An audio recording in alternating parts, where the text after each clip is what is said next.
আচ্ছা দেখো, আমরা লাস্ট ক্লাসে তোমাদের 6.1-এর মোটামুটি এই দুই পেজ শেষ করছিলাম। সো লাস্টে 4 করছিলাম, তারপর 5-6 তোমাদের আগে দেখাছিলাম। সো লাস্টের একটা টাইপ আছে, এটা হচ্ছে তোমাদের 7 নাম্বার। এখান থেকে কয়েকটা করাইছিলাম। সো 7 নাম্বারের ক্ষেত্রে দেখো, 7 নাম্বার হচ্ছে তোমার মোটামুটি স্পর্শক টাইপের। হ্যাঁ, যে বলছে যে এত এত সরল ডাকাতি এত বিন্দুকে স্পর্শ করে। সো স্পর্শ করে বা স্পর্শক বা ছেদক বা বাইরে দেওয়া যাবে, এই সম্পর্কে তোমাদের কিন্তু আমি বৃত্ত পড়ার সময় একটা আইডিয়া দিয়েছিলাম 4.2-তে। ওটা মেইনলি তোমাদের 4.2টা ছিল স্পর্শকের চ্যাপ্টার। সো ওইখান থেকে যদি তোমাদের আইডিয়া আসে, তার মানে এটা এত বেশি দেখানোর কিছু নাই। সো থিওরি ছোট্ট করে যদি একটু দেখাই যে পরাবৃত্ত বেলায় তোমাদের প্রতিটা চ্যাপ্টারে এরকম স্পর্শক থাকে। সো এটা হচ্ছে ধরো থিওরি আর কি, আমি একদম ছোট করে দেখাই দিয়েছি। সো ধরো আমার এখানের মধ্যে একটা বৃত্ত আছে, আমি এই বৃত্তগুলো এরকম করছিলাম, তোমাদের মনে থাকে।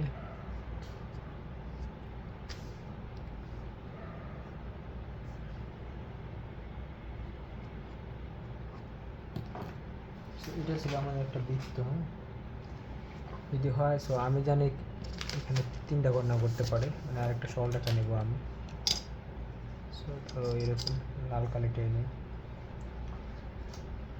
এখানে মানে ছেদক স্পর্শক আর হচ্ছে বাইরে।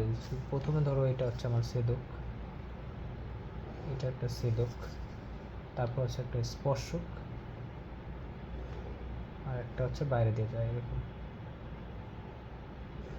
সো একটা সরলরেখা একটা বৃত্তকে এই 3টা ঘটনা ঘটাতে পারে আর কি। হ্যাঁ, সো এটা হচ্ছে আমার ছেদক, কারণ ছেদ করে চলে গেছে। এটা হচ্ছে আমার স্পর্শক, কারণ স্পর্শ করছে। এটা হচ্ছে আমার বাইরে দিয়ে চলে গেছে, ছেদ করেন নাই। এগুলো কিন্তু আমি তোমাদের পড়াইছি, সো এত ডিটেলস দেওয়া কিছু না।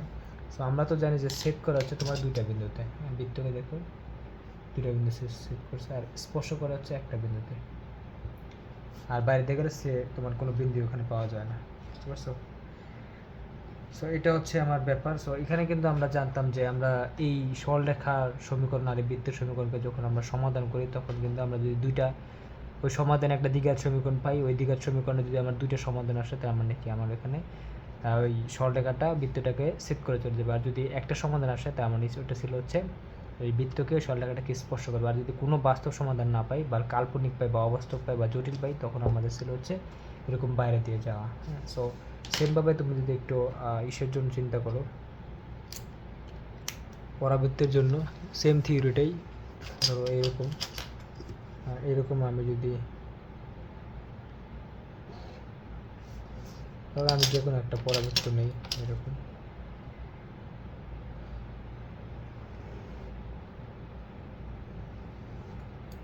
সো এটা আমার ধরো, এটা যদি আমার অক্ষরেখা হয়, আমি এমনি ধরে নিলাম এটা হচ্ছে আমার y square equal to 4ax।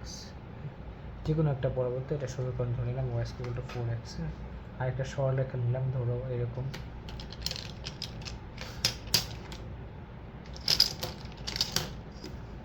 So এরকম একটা সরলরেখা নিলাম। সো এই সরলরেখার সমীকরণ ধরা আছে ধরো y equal to mx plus c, mx plus c, এটা একটা সরলরেখা। সো এটা একটা সরলরেখা। সো দেখো আমার এই সরলরেখাটাকে সেট করে, তারপর 3টা ঘটনা করতে পারে এখানে। তোমার স্পর্শও করতে পারে, স্পর্শ করলে আর এরকম বাইরে দিয়েও যেতে পারে। মানে দেখো স্পর্শ আর ছেদ কোনটাই করে না, বুঝতে পারছো? সো 1 নম্বর তো ছেদ করতে পারে। হ্যাঁ, আর ছেদ করতে পারলে আমরা জানি সমাধান। ছেদ করে 2টা বিন্দুতে পরাবৃত্তকে, তাহলে এখানে সমাধান আসবে 2টি। কিসের সমাধান আসবে? মানে তুমি যদি এই সরলরেখা আর এই পরাবৃত্তের এই সমীকরণকে যদি সমাধান করো, তাহলে আমি কী পাবো? দুইটা সমাধান পাবো। বা ওদের যদি তুমি সমাধান করতে চাও, তাহলে দ্বিঘাত সমীকরণ হচ্ছে, ওই দ্বিঘাত সমীকরণের মূল পাবে 2টা। মূল যদি 2টা পাও, তার মানে কি আমি বলবো যে এই সরলরেখাটা পরাবৃত্তটাকে কী করে সেট করে, মানে ওর মতোই। আর যদি তুমি এরকম একটা পাও, দেখো স্পর্শ করে কিন্তু একটা বিন্দুতে, এরকম একটা পাও, একটা সমাধান পাও, তাহলে অবশ্যই বলতে পারবো যে আমার এই সরলরেখাটা কী করতেছে, এই পরাবৃত্তকে স্পর্শ করতেছে, বুঝতে পারছো? আর যদি তোমরা কোনো বাস্তব সমাধান না পাও বা কোনো সমাধান না পাও, তাহলে তুমি বলতে পারবো যে আমার এই পরাবৃত্তকে এই সরলরেখাটা স্পর্শ করে না, সেট করে না, মানে এরকম বাইরে চলে গেছে। সো এরকম এটা লিখতে পারো যে সেট সেট করলে সমাধান দুটি, সমাধান হবে দুটি, বুঝতে পারছো? দুইটা পাবা। আর স্পর্শ করলে সমাধান হচ্ছে একটি। স্পর্শ করলে সমাধান একটি, একটি। আর এখানে আমি কোনো সমাধান নেই, কোনো সমাধান এই আমরা বহুপদীতে এগুলো খুব ভালোভাবে শিখছি। সো এটা হচ্ছে মোটামুটি একটা সাধারণ আইডিয়া। সো এটা হচ্ছে তোমাদের, তার মানে যদি কোনো সমাধান না আসে, হ্যাঁ, বা বাইরে দিয়ে গেলে বাস্তব কোনো সমাধান আমি পাবো না, বা কাল্পনিক বা জটিল সমাধান পাওয়া যাবে। সো এখন চলো আমরা এটাকে একটু ম্যাথমেটিক্যালি দেখার চেষ্টা করি যে ঘটনাটা কীরকম করতে পারে। যেমন দেখো এখানে যদি আমি এরকম বলে দিই যে, আমি মনে হয় বড় কলম দিয়ে আর কি মোটা কালি দিয়ে লিখলে তোমাদের বুঝতে একটু সুবিধা হয়। এখন খাতাটাও পুরো মোবাইলে আসে না, যদি আরেকটু উঁচা করে দিই তাহলে দেখা যায় আসে পুরো খাতাটা, বাট লেখাগুলো বুঝতে কষ্ট হয়। আর আমার স্পিকারও নয় যে তোমাদের। আচ্ছা যাই হোক, এটা ধরো কি শর্ত সাপেক্ষে আমি বলে দিলাম যে কি শর্ত সাপেক্ষে y equal to mx plus C. এটা হচ্ছে 1 নং সরলরেখা, বলতে হয় যে সরল রেখাটি, সরলরেখাটি y square equal to 4ax, এটা হচ্ছে 2 নং সরলরেখা, পরাবৃত্তকে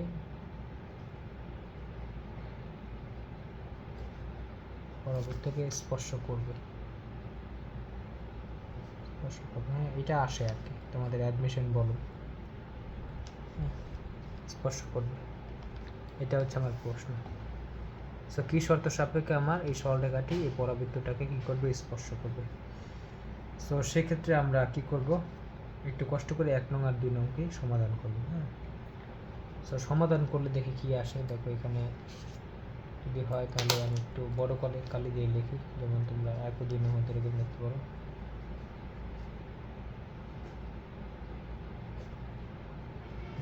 হতে আমি কি করতে পারি, দেখো এখানে আছে y কত mx প্লাস c, এখানে y স্কয়ার। সো একটা মান নিয়ে একটা বসাই দিতে পারো, তাহলে আমি y এর মানটা এখানে বসাই দিই। হ্যাঁ, সো তাহলে দেখো এখানে আছে mx প্লাস c,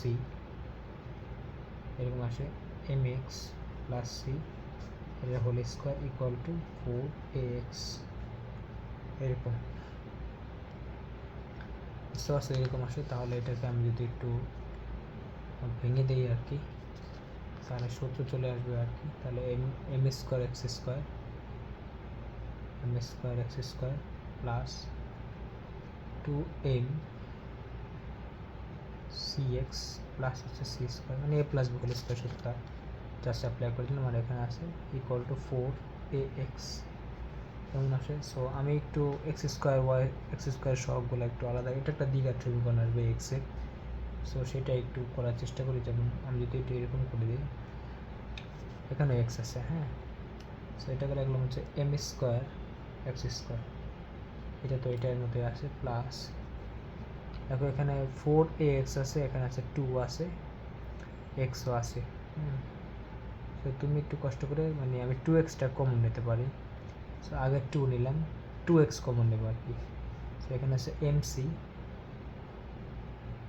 মাইনাসের 2a, এরকম থাকে ইন্টু এক্স, তারপরে 2xটাই কমন নিচ্ছে, প্লাস হচ্ছে আমার সি স্কোয়ার আছে ইকুয়াল টু 0। সো এটা হচ্ছে আমার 3 নং। সো এখানে আমি এবার কিছু জিনিস ধরে নেব, যেমন এই এম স্কোয়ারটা, এটাকে আমি ধরে নিলাম, যেহেতু ধ্রুবক এটাকে ধরে নিলাম। এটা কিন্তু ঢাল ছিল আমাদের, এই সরল রেখার ঢাল। তারপরে তোমাদের যে এই যে অংশটা আছে পুরা 2 সহকারে এক্সের যে শখটা, এটাকে ধরে নিলাম বি, কারণ এখানে দেখো 2টাও ধ্রুবক, তারপর এম ঢাল, সি তো তোমাদের ওয়াকে করতে অংশ ছিল, আর 2a তো আমরা তো জানি এটা ছিল হচ্ছে যে এটা, বুঝতে পারছো। আর সিটা সি স্কোয়ারটা ধরে নিলাম সি, কারণ ধ্রুবককে যোগ বিয়োগ করলে কি ধ্রুবক হয়, তাহলে দেখো সমীকরণটা যাচ্ছে এরকম, মানে সুন্দর হয়ে গেল আর কি। A x square plus bx plus c equal to 0। এটাই হচ্ছে আমরা 4 নং বা 3 নং যেটি বলি। তো দেখো এটা কিন্তু আমার একটা দ্বিঘাত সমীকরণ চলে আসছে, আমি 2 আর 3 নংকে সমাধান করি। সো যদি দ্বিঘাত সমীকরণ আসে তাহলে আমরা কিন্তু দ্বিঘাত সমীকরণে জানি যে একটা নিশ্চয়ক নিয়ে আমরা কাজ করতে, কারণ দ্বিঘাত সমীকরণে আমার দুইটা সমাধান আসে। সো ওইখান থেকে কি আমরা একটা ওই যে দুইটাকে যখন আমি একসাথে দেখাই তখন কিন্তু আমি ওই যে রুটের ভিতরে যে জিনিসটা থাকে ওইটাকে কিন্তু আমরা নিশ্চয়ক বলতাম দ্বিঘাত সমীকরণে।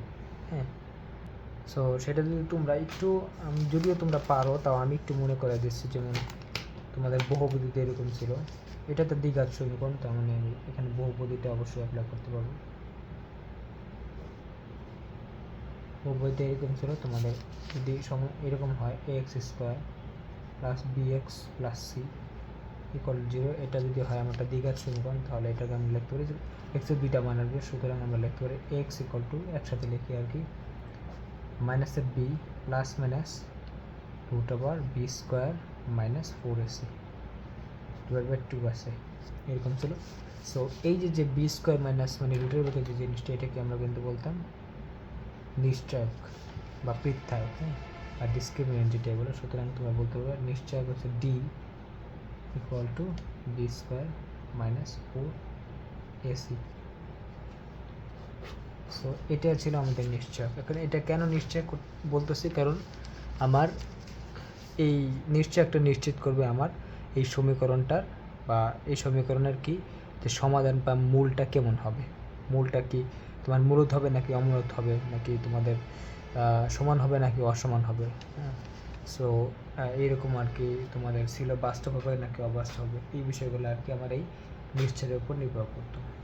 তার মানে 3 নং সমীকরণে আমার নিশ্চয়কের উপর নির্ভর করবে যে আমার এখানে যে দুইটা মূল পাবো, দুইটা মূল কেমন হবে, বা দুইটা সমাধান যে পাবো, দুইটা সমাধান কী হবে, এখানে কি দুইটা সমাধান পাবো নাকি একটা পাবো, এখানে কি আমি বাস্তব সমাধান পাচ্ছি নাকি পাচ্ছি না, এখানে কি কাল্পনিক পাচ্ছি নাকি বাস্তব পাচ্ছি, এরকম। হ্যাঁ, সো দুইটা যদি সমাধান পাও তার মানে কি এখানে দুইটা সমাধান পাওয়া মানে হচ্ছে আমার এই সরলরেখাটা পরবর্তীটাকে কী করবে, সেট করে দেবে। যদি একটা পাও তার মানে কি ও স্পর্শ করবে, আর যদি কোনো বাস্তব সমাধান না পাও মানে রুটের ভিতরে মাইনাস চলে আসে, তাহলে বা নিশ্চয়কটা যদি নেগেটিভ আসে নিশ্চয়কের মান, তখন আমরা বুঝবো যে ওইটা তোমাদের এখানে কোনো বাস্তব সমাধান নাই।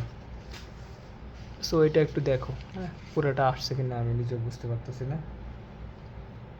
তাহলে এইটা দ্বিঘাত সমীকরণ কিন্তু এটার সেম, তো আমরা এইভাবে করতে পারি। যেমন তোমরা বলতে পারো এখন 1 নাম্বার কেস এমন হতে পারে, 1 নাম্বার হচ্ছে যদি আমি দ্বিঘাত সমীকরণ পেলাম, যদি তুমি নিশ্চয় একটা ডি ইকুয়াল টু প্লাস পাও নিশ্চয় একটা মান, তখন অথবা এরকম বলতে পারো যে ডি ইজ গ্রেটার দেন 0, তখন বলবা যে বাস্তব মূল পাবা তুমি দুটি, বাস্তব মূল দুটি, তার মানে কি অবশ্যই এটাকে সেট করে চলে যাবে। সো দুইটা বাস্তব মান পাবা তুমি, এরকম এরকম দেখা দিই, যেমন এটাকে যদি একটু আঁকি,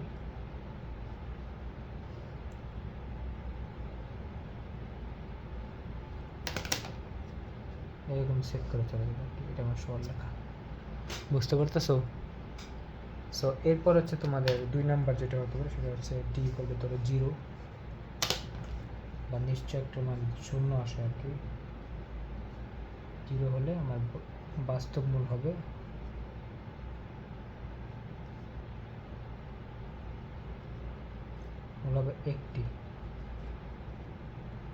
একটি, যদি হয় তাহলে বিষয়টা এরকম হয়, অবশ্যই কি স্পর্শ করবে। সো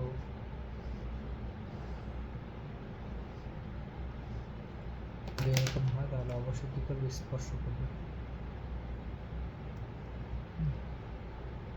স্পর্শ করবে, বুঝতে পারছো? এরপর যদি বাই চান্স ডিটা বা নিশ্চয় একটা যদি মাইনাস চলে আসে, 3 নাম্বার মাইনাস চলে আসলে, অথবা তোমরা এরকম বলতে পারো যে ডিটা যদি লেস দেন 0 হয় তাহলে কোনো বাস্তব মূল নেই,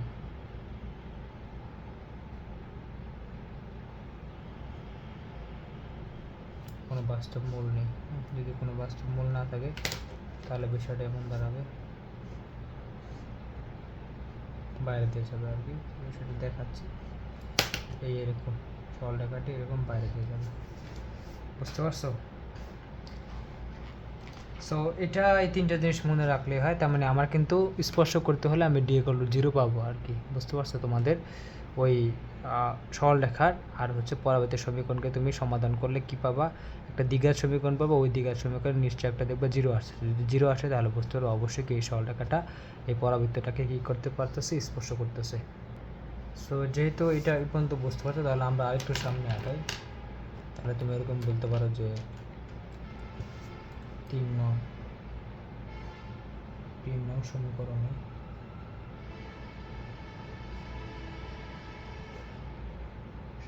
নিশ্চক যদি আমার d=0 আসে, তাহলে কিন্তু আমি বলতে পারি যে ওই পরাবৃত্তটা ওই কি বলে সরলরেখাটা পরাবৃত্তটাকে কী করবে, স্পর্শ করবে। সো আমি এটা দিয়ে একটু আগাই। যেমন ডিটা যদি 0 হয়, তাহলে 3 নং এটা যে পাইছো এটার নিশ্চয়কটা একটু বের করার চেষ্টা করো। সো b² - 4ac বের করবে এখান থেকে। তাহলে এটা হচ্ছে আমাদের b² -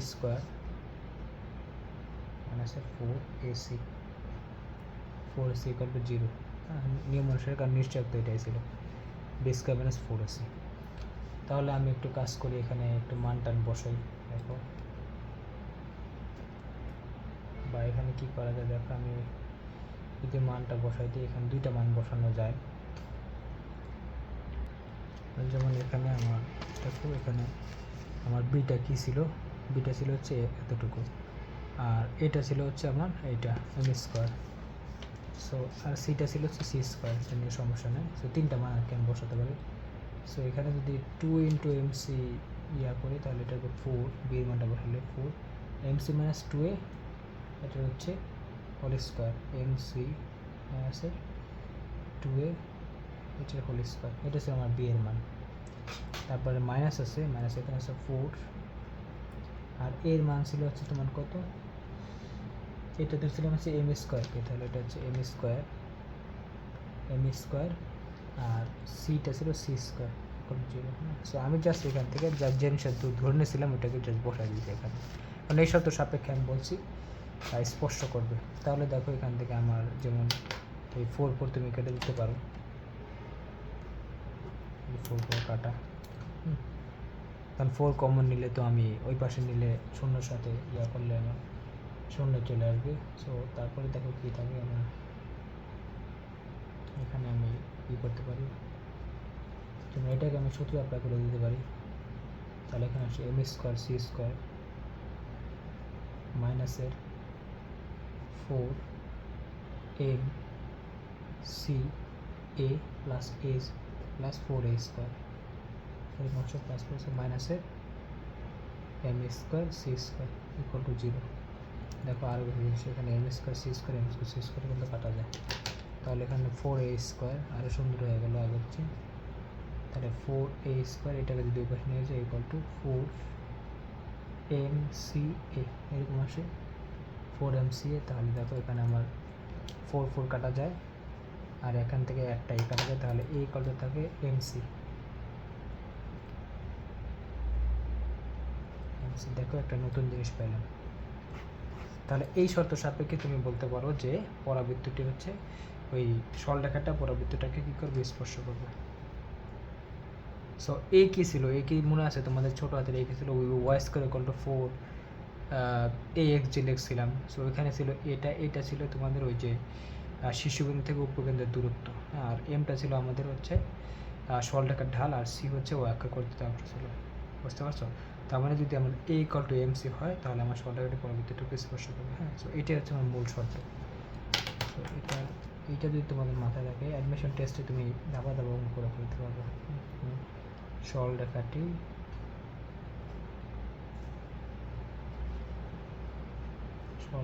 পরাবৃত্তটাকে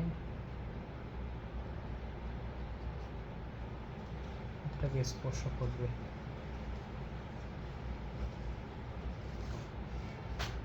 সো তোমার যখন এরকম পরাবৃত্তের সমীকরণ দিবে আর হচ্ছে সরলরেখার সমীকরণটা দেওয়া থাকবে, তখন কিন্তু আমার এত কষ্ট করে ক্যালকুলেশন করার দরকার নেই। আমি জাস্ট a = যদি mc পাই, তার মানে আমি বুঝতে পারছি হ্যাঁ এই পরাবৃত্তটাকে আমার এই সরলরেখাটা কী করতেছে, স্পর্শ করবে। করতেছে। সো এটা হচ্ছে আমার মূল শর্ত। হ্যাঁ,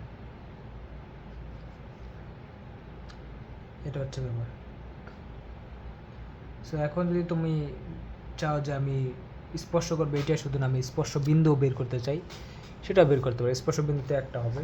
তো এরকম বলতে পারো যে আমরা যদি স্পর্শ বিন্দুটা বের করতে চাই, তো সেই ক্ষেত্রে এক্স আর ওয়াইয়ের মানটা লাগবে আমার। হ্যাঁ,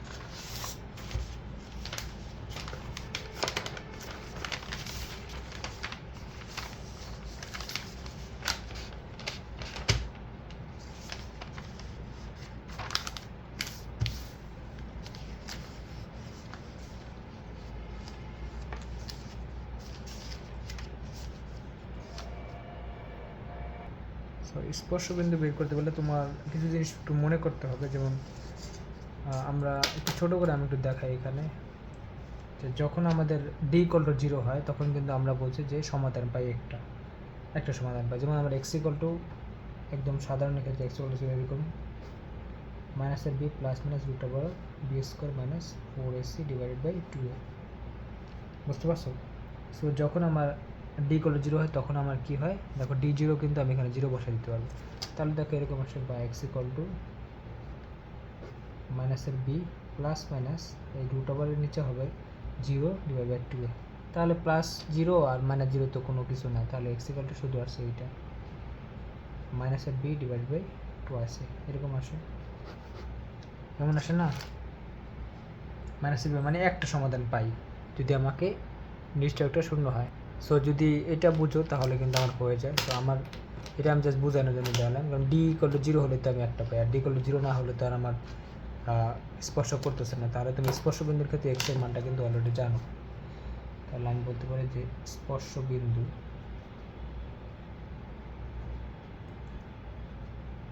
এক্স ইকুয়াল টু আমার হচ্ছে মাইনাসে বি বাই টুয়াইসে, হ্যাঁ, বি বাই টুয়াইসে এরকম আসে। সো এবার তুমি একটু বি এর মানটা বসাই দিতে পারো। যেমন মাইনাসের জায়গায় মাইনাস থাকবে, বি এর ক্ষেত্রে আমি দেখছি যে 2, যে এখানে ধরছিলাম বিটা, যে এখানে বিটা ছিল 2 ইন্টু এমসি মাইনাস 2 আছে, তাহলে এটা বলতে পারো 2 এমসি মাইনাস 2 আছে এরকম ডিভাইড বাই 2 ইন্টু এর মান ছিল হচ্ছে তোমাদের এম স্কোয়ার, তাহলে এই 2 কিন্তু কাটা যায়। তাহলে কী থাকে আমাদের, মাইনাস থাকে একটা, এখানে হচ্ছে এম স্কোয়ার, উপরে আছে এমসি মাইনাস 2 আছে। তাহলে এটাকে কী করা যায়, নিচে হচ্ছে আমি তাহলে এখান থেকে যদি আমি একটা কাজ করি, এটাকে এরকম লিখতে পারি এ মাইনাস, দেখো একটা কাহিনী করতে পারি আমি। যেমন এইখানে আমাদের একটা মান আমি বসাই দিব, মানে এইটার মানটা এমসির মানটা ভাই, দেখো একটু আগে কিন্তু আমি এমসির মানটা বের করছিলাম, এই যে এমসি ইকুয়াল টু এই, দেখো বের করছিলাম। সো এটা কিন্তু আমি চাইলে বসাতে পারি। সো এমসি ইকুয়াল টু তুমি এই বসাতে পারো, অথবা তোমরা এই ইকুয়াল টু এমসি বসাতে পারো, কোনো সমস্যা নেই। বুঝতে পারছো? এমসি জায়গায় এই বসাতে পারো, এটাও করতে পারো, বা এই ছোটো হাতে এর জায়গায় তুমি এমসি বসাতে পারো। সো আমরা কী করি, এই এমসির জায়গায় এ বসাই দিই। তাহলে এটা কী হবে, দেখো এটা হবে যে এ মাইনাসে twice A divide by M square, এরকম আসে। তাহলে দেখো এটা যদি আমি করি আমার কি আসে, সো এখানে আছে দুইটাই, এখানে আছে একটাই, সুতরাং এক্স ইকুয়াল টু মানে বুঝতে পারে এ বাই দূরে থেকে একটা বলতে একটাই থাকে, এটা মাইনাস আছে, তাহলে হয়ে গেল এম স্কোয়ার। সো এটা হচ্ছে আমার ভুজটা পায়ে গেল, স্পর্শ বিন্দুর ভুজ। বুঝতে পারছো? সো বা তোমরা উল্টাটাও করতে পারো। উল্টা বলতে তোমরা ওই, আমরা তো এখানে এমসি জায়গায় বসাই, তুমি এর জায়গায় এমসি বসাতে পারো, তাহলে লিখতে পারো অথবা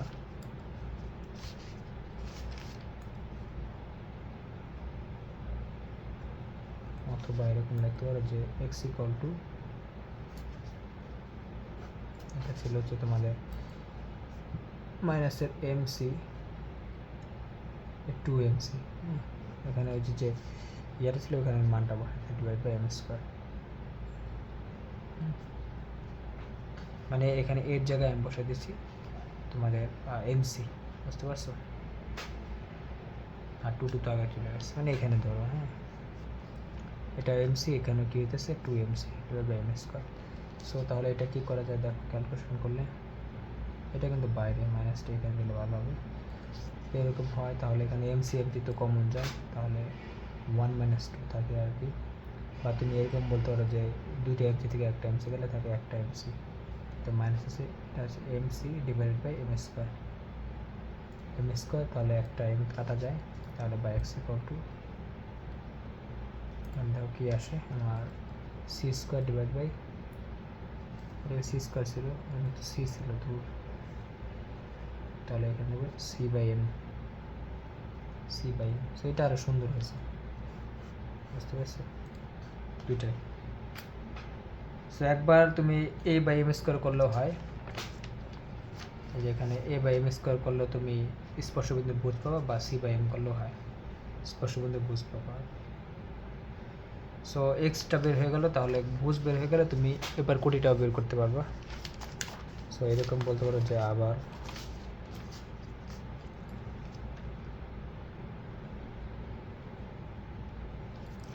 আমি জানি তো সমীকরণ তো Y equal to M X plus C. So Y আমার ওয়াইটা লাগবে, তাহলে তুমি এক্সের জায়গায় বসাই এমটা থাক, আমি এখানে সি বাই এমটা বসাই দিই, এক্সের জায়গায় প্লাস সি এরকম বসে। সো এখানে কিন্তু আমার এম কাটা চলে যেতেছে, তাহলে সি প্লাস সি মানে 2c, এটাই কিন্তু আমার ওয়াই।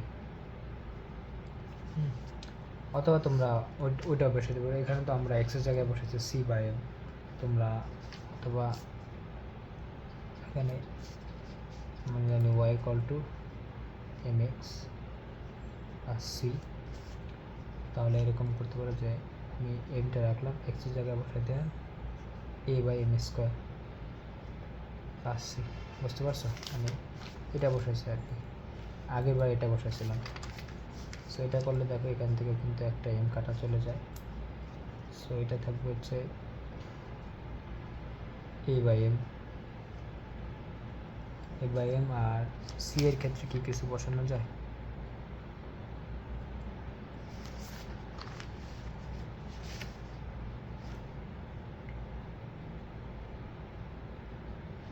সো সি এর একটা মান বসাই, এখানে দেখো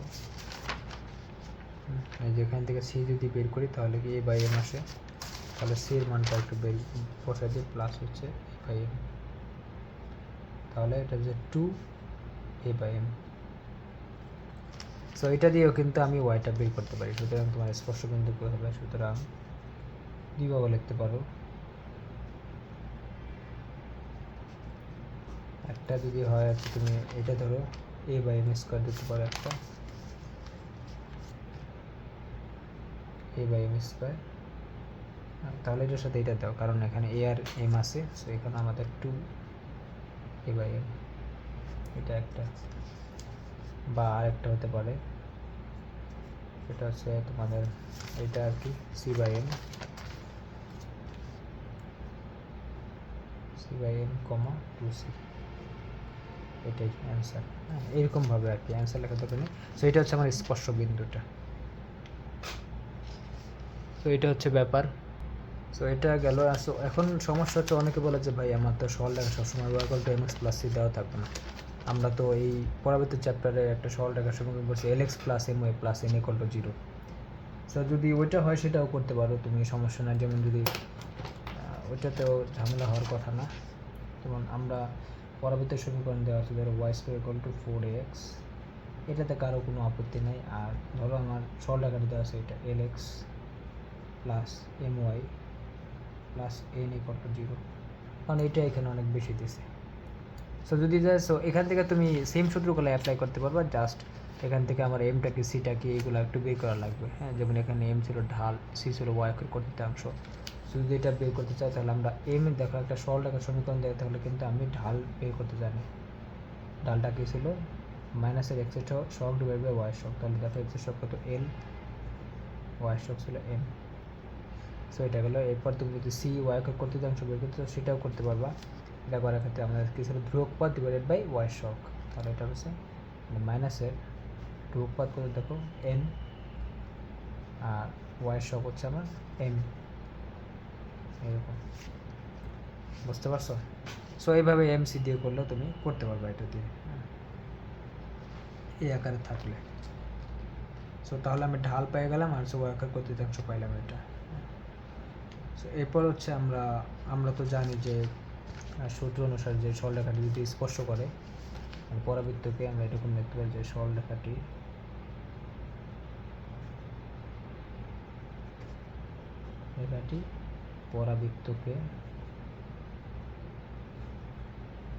পরাবৃত্তকে স্পর্শ করলে, এখানে এই এমটা কিন্তু ওয়াই সহগ, হ্যাঁ আমি ভুল করো না, এটা হচ্ছে ঢাল। পরাবৃত্তকে স্পর্শ করলে, বা তোমরা Y equal to M X plus C আকারে সাজিয়ে নিতে পারো। সো আমি জানি A equal to M C হয়, এটা আমি একটু আগে শিখে আসছি যে A equal to M C হয়। এই শর্ত সাপেক্ষে কী করবে, পরাবৃত্তটাকে আমার সরলরেখাটা স্পর্শ করবে। So A equal to M C হয়, তাহলে আমি একটু মানটা বসাই দিই, বা এ ইকুয়াল টু এম এর মান তো আমি পাইছি এখানে মাইনাসের, সো মাইনাস মাইনাস কিন্তু গুণ করলে কাটা যাবে, তাহলে এটা শুধু এল বাই এম লিখে দিই, l by m into c পাইছি এন বাই এম। তাহলে দেখো এখানে কি আছে, l n divide by M square আছে, বা এরকম লিখতে পারি যে, বা এটাকে লেখা হচ্ছে এ ইকুয়াল টু উপর হচ্ছে l n divide by M square. তাহলে এম স্কোয়ারটা এই পাশে নিলে তাহলে a m square equal to l n. বুঝতে পারছো? সো এটাই হচ্ছে আমার আসল কথা।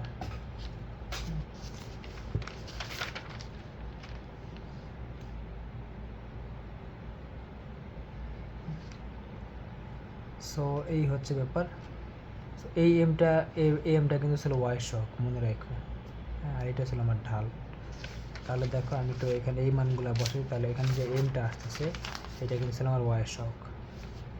বুঝতে পারছো? আর এল তো আমি জানি, এলটা ছিল তোমাদের এখানে এই এক্সিস সহক, আর এনও আছে এখানে, আর এটা তো আমি জানি যে পরাবৃত্ত থেকে আসছে। তাহলে এই শর্ত সাপেক্ষে তুমি বলতে পারো যে এই শর্ত সাপেক্ষে এভাবে সরলরেখাটি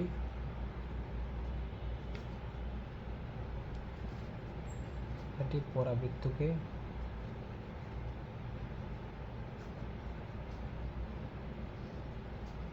স্পর্শ করবে।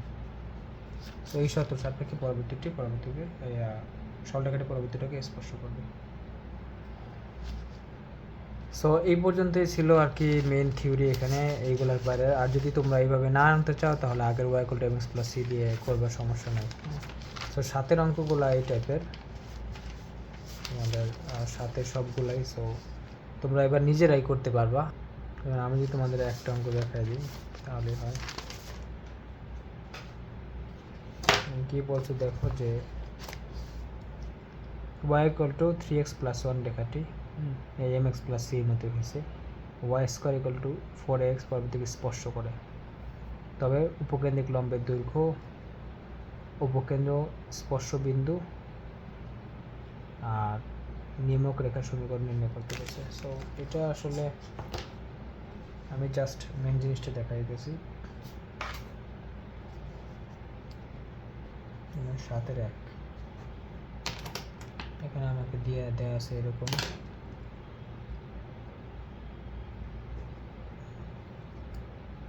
y ইকুয়াল টু দিয়েছি তোমাকে 3x প্লাস 1, এটা সরলরেখাটা দিয়েছি, আর পরাবৃত্ত রয়েছে y square equal to 4x, এটা হচ্ছে আমার পরাবৃত্ত। সো আমি জানি যে এই সরলরেখাটা এই পরাবৃত্তকে স্পর্শ করবে কিনা, সেটা আমরা জানি যে a ইকুয়াল টু এমসি হবে কিনা সেটা দেখার জন্য। সো তাহলে তুমি বলতে পারো সুতরাং a ইকুয়াল টু এমসি। বুঝতে পারছো?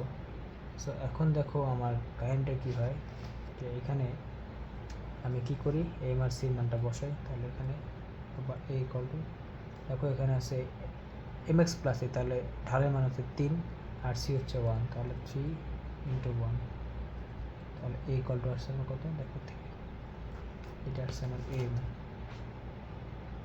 বুঝতে পারছো? সো এটা যদি হয় আমার a এর মান, ও আমাকে বলে দিছে যে বলছে যে এত রেখাটি এত পরবর্তীকে স্পর্শ করে, ও তো স্পর্শ করতে বলে, এটা প্রমাণ করতে বলে না, তাহলে আমি আবার এর মানটা বের করে দেখতাম। হ্যাঁ, সো এরকম কিছু বলে না, ও বলছে যে অলরেডি আগে স্পর্শ করে, ও বলেই দিছে। সো যদি স্পর্শ করে তাহলে আমরা জানি যে a ইকুয়াল টু mc হয়। সো ওটা অনুসারে আমি এর মানটা বের করে নিয়েছি, বুঝতে পারছো? সো পরবর্তীতে যে আমার ওখানে এর মান ছিল তোমাদের ওই কী বলে উপকেন্দ্র থেকে তোমাদের ওই শীর্ষ পরবর্তী যে শীর্ষ দূরত্ব ওটা ছিল, বা শীর্ষ থেকে তোমাদের ওই জেডের যে জেড বিন্দু যে দূরত্ব ছিল ওইটা কিন্তু এ ছিল আমার, তাহলে আমি কিন্তু বাদ বাকিগুলো সব বের করতে পারবো। তাহলে যেহেতু এর মান আমি জেনে গেছি, তাহলে তুমি এরকম লিখতে পারো যে উপকেন্দ্রিক লম্ব দৈর্ঘ্য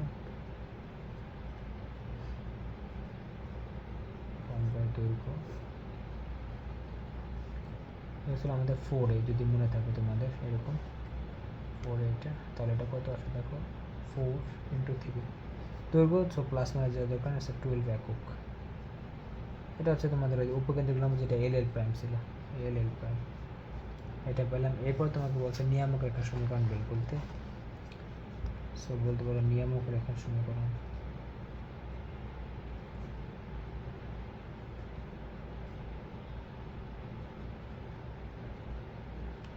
নিয়ামক রেখার সমীকরণ বের করতে বলছে। সো আমরা কিন্তু মুখস্থ জানতাম যে নিয়ামক রেখার সমীকরণ হয় কি, যার পাওয়ারটা 1 থাকবে সেটা ইকুয়াল টু হচ্ছে -a। হ্যাঁ, সো এখানে দেখো x এর পাওয়ার 1 আছে, তাহলে আমি ডিরেক্ট লিখে দিলাম x ইকুয়াল টু -a, মানে যার পাওয়ার 1 থাকবে সেটা ইকুয়াল টু -a। সো সমীকরণে x এর পাওয়ার 1 আছে, তাহলে x এর মাইনাস, তো তাহলে এখানে এর মানটা বসাই দাও, x ইকুয়াল টু -a হয়, তাহলে এটা হচ্ছে -3 বা x প্লাস 3 ইকুয়াল টু 0, এটা আমার নিয়ামক রেখার সমীকরণ। সো এরপর তোমাকে কি বলছে যে স্পর্শ বিন্দু নির্ণয় করতে বলছে। সো স্পর্শ বিন্দু তুমি আগের মতো নির্ণয় করতে পারো, যে স্পর্শ বিন্দু আমি একটু আগে বের করা শিখছি। স্পর্শ বিন্দু এটা হচ্ছে আমাদের ছিল, দেখো কী কী কোথায় গেল, c/m, 2c ছিল এখানে, এই যে c/m, 2c, এটাই সহজ, এটাই করি, বা ওটা দিয়ে করলেও হয়, বাট আমরা এই সহজটা দিয়ে করি। এটা ছিল তোমাদের c/m, 2c, তাহলে দেখো এখানে c/mটা কত আসে, যেমন c ছিল 1, m ছিল 3, তাহলে 1/3, 2c, তাহলে c ছিল 1, তাহলে 2, এটাই। সেই পর্যন্ত করলে আর বাকি দিয়ে তোমরা নিজেরাই পারবা, বুঝতে পারছো? সবই বের হয়ে গেছে, তাহলে তো আর নতুন করে বলার কিছু নাই। সো এটা ছিল 7-এর 1, বাকি 7-এর বাকি অঙ্কগুলো আছে। সো আশা করি মোটামুটি আমি 80% অঙ্ক তোমাদের করাই দিছি। সো এটা ছিল এসইএমএস স্যারের 6.1। সো তোমাদের পরবর্তীতে আমি যতটুকু আইডিয়া দিয়েছি এতটুকু জানলে হবে। আশা করি তোমরা এই আইডিয়া দিয়ে কেতাব স্যারের যে বইটা আছে ওইটা এইচডাব্লিউ করবা। হ্যাঁ, কেতাব স্যারের যে 6.1 আছে ওইটা করে রাখবা। সো তোমাদের পরবর্তীটা শেষ হলো অফিসিয়ালি। এরপর হচ্ছে আমরা নেক্সট ক্লাসে কী করব, উপবৃত্তটা ধরবো, মানে 6.2। আগে উপবৃত্ত থিওরিগুলো দেখাবো, দেন হচ্ছে অঙ্কে ঢুকবো। সো আজকের ক্লাসটা এই পর্যন্তই থাক।